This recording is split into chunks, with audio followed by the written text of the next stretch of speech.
Some valley farmers already out of water for the year. Officials say despite hot weather and no rain, the valley water supply is healthy. Channel 5's Taylor Winkle explains.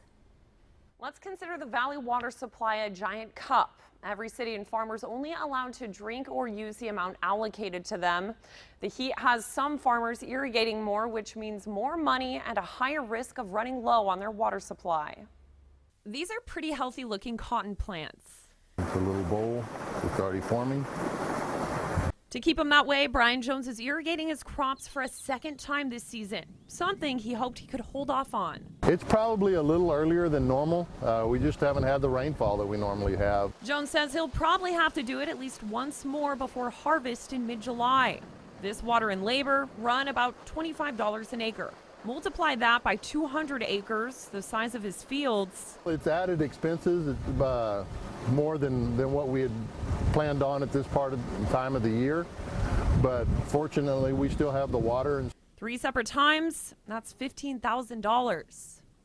Kind of the cost of doing business, you know. We have the irrigation and we have the ability to put it on, so we need to go ahead and use it.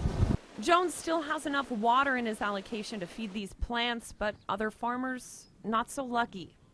We just sold about 70 acre feet yesterday. Yeah, I mean, some farmers are running short. Sonny Hinojosa is on the board of the Rio Grande Regional Water Authority and GM for Hidalgo County Irrigation District 2. Actually, we're doing very well as far as water supply. He says while some farmers are running dry, the valley water supply is fine for now. Hinojosa says the water rights for municipalities and farmers can be looked at kind of like a bank account.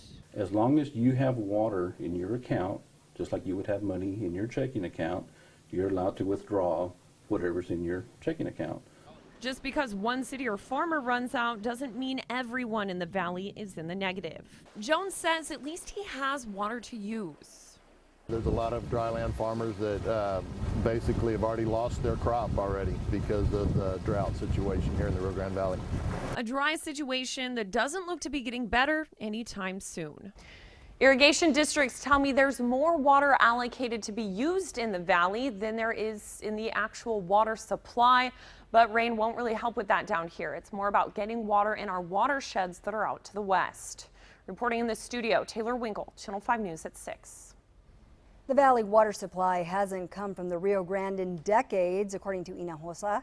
Our water comes from rivers and tributaries in Mexico. It's stored at the Amistad Reservoir near Del Rio and the Falcon Reservoir at Falcon Lake. To replenish our watershed, we rely on Pacific storms, not weather events in the valley.